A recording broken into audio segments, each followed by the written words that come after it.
Welcome back to Home Education Center. So today is day 5 of UPSC 2025. இன்னைக்கு நம்ம பார்க்க போற டாபிக் என்னன்னா ஒரு இம்பார்ட்டன்ட் டாபிக் citizen. So இந்த citizenல வந்து what is citizen and the citizenல வந்து என்னென்ன ஆக்ட் இருக்கு அந்த ஆக்ட எப்ப வந்து நம்ம அமெண்ட் பண்ணிருக்கோம் இதெல்லாம் பத்தி நம்ம இந்த வீடியோல பார்க்க போறோம்.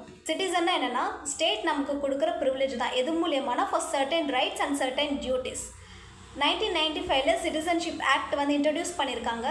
இதில் என்ன கான்செப்ட் அப்படின்னா by birth or descent or natural. So இது மூலமா we can get Indian citizenship. So இதுதான் Citizenship Act 1955. Citizenship Act 3 times amend பண்ணிருக்காங்க. Citizenship Amendment Act 1986.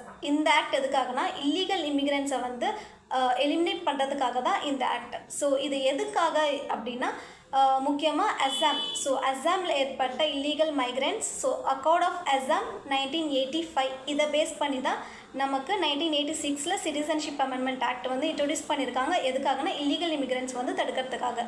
செகண்ட் வந்து சிட்டிசன்ஷிப் அமெண்ட்மெண்ட் ஆக்ட் 2003. இந்த ஆக்டில் என்ன இன்ட்ரடியூஸ் பண்ணியிருக்காங்க அப்படின்னா ஓவர்சீஸ் சிட்டிசன்ஸ் ஆஃப் இந்தியா அதை இன்ட்ரடியூஸ் பண்ணியிருக்காங்க. ப்ளஸ் வந்து ஒரு லீகல் ஃப்ரேம் ஒர்க் எதுக்கு கொடுத்துருக்காங்க அப்படின்னா national register of citizen NRC இதுக்கு வந்து லீகல் ஃப்ரேம் ஒர்க் வந்து கொடுத்துருக்காங்க. சேம் இதுவும் எதுக்காக அப்படின்னா ஸோ ஒரு ஃபாரின்லேருந்து வர இல்லீகல் இமிகிரன்ஸை வந்து அவாய்ட் பண்ணுறதுக்காக தான் இந்த ஆக்ட்டுமே. தேர்ட் ஆக்ட் ரொம்ப ரொம்ப முக்கியமான ஆக்ட் சிட்டிசன்ஷிப் அமெண்ட்மெண்ட் ஆக்ட் 2019. இந்த சிட்டிசன்ஷிப் அமெண்ட்மெண்ட் ஆக்ட் வந்து ஒரு நல்ல விஷயத்துக்காக கொண்டு வந்திருந்தாலுமே நிறைய ப்ரொட்டஸ்ட்டை வந்து உருவாக்கியிருக்கு. இந்த ஆக்ட்டுமே எதுக்காகனா இல்லீகல் மைக்ரன்ட்ஸை வந்து அவாய்ட் பண்ணுறதுக்காக தான். இந்த ஆக்ட் பேசிக்கலாக என்ன சொல்கிறாங்க அப்படின்னா நான் முஸ்லீம் இமிக்ரன்ட்ஸ் ஸோ ஆப்கானிஸ்தான் அண்ட் பங்களாதேஷ் 6 இந்த பீப்புள்ஸ் எல்லாமே பாகிஸ்தானில் இருப்பாங்க இல்லை எந்த கண்ட்ரீஸில் வேணாலும் இருப்பாங்க நமக்கு நியர்பை கண்ட்ரீஸில். ஸோ அங்கேருந்து அகதிகளாக இந்தியாவுக்குள்ளே வந்திருப்பாங்க பார்த்தீங்களா. எப்போது அப்படின்னா 2014 டிசம்பர் 13 இதுக்கு முன்னாடி அகதிகளாக வந்திருக்கிறவங்களுக்கு இம்மீடியட்டாகவே வந்து சிட்டிசன்ஷிப் கொடுக்குறோம் இந்தியன் சிட்டிசன்ஷிப் கொடுக்குறோம் அப்படின்ற ஆக்ட் தான் இது.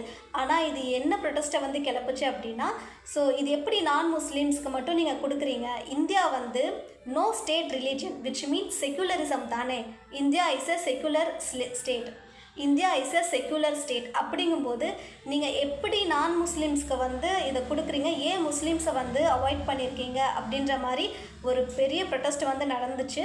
இதுக்கான ரேஷ்னல் என்ன அப்படின்னா நீங்கள் பார்த்தீங்கன்னா இந்தியாவில் இருக்கிறது இந்தியாவை தாண்டி பாகிஸ்தான் எடுத்துக்காங்க, நமக்கு பங்களாதேஷ் எடுத்துக்காங்க. ரெண்டுமே வந்து இந்தியாவிலேருந்து பிரிஞ்சு போன டொமினியன் தான் 1947. ரெண்டுமே வந்து என்ன ஸ்டேட் அப்படின்னா பாகிஸ்தான் ஸ்டேட். ஸோ இந்தியாவில் எப்படி இந்தியன்ஸ் வந்து ப்ரொடெக்டடாக இருக்காங்களோ ஸோ அதே மாதிரி பாகிஸ்தானில் வந்து முஸ்லீம்ஸாக ப்ரொடெக்டட். ஸோ அதுக்காக இந்த நம்ம முஸ்லீம்ஸ் வந்து கொடுக்கல, நம்ம என்ன கொடுக்குறோன்னா நான் முஸ்லீம்ஸ்க்கு வந்து நம்ம கொஞ்சம் எக்ஸ்ட்ராவாக ஆடட் அட்வான்டேஜஸாக கொடுக்குறோம். அதுதான் இதுக்கான rational behind this citizenship amendment act 2019. So அதை நம்ம தெரிஞ்சுக்கணும்.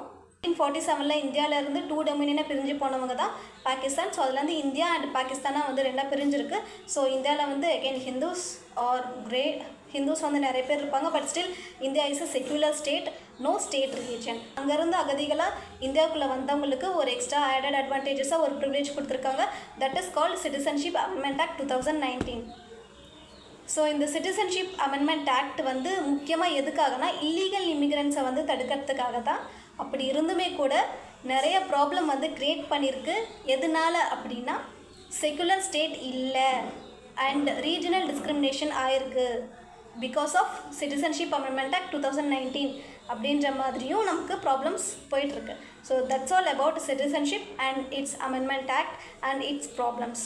So that's all. And subscribe to Home Education Center. You will get daily videos of UPSC 2025 and bye.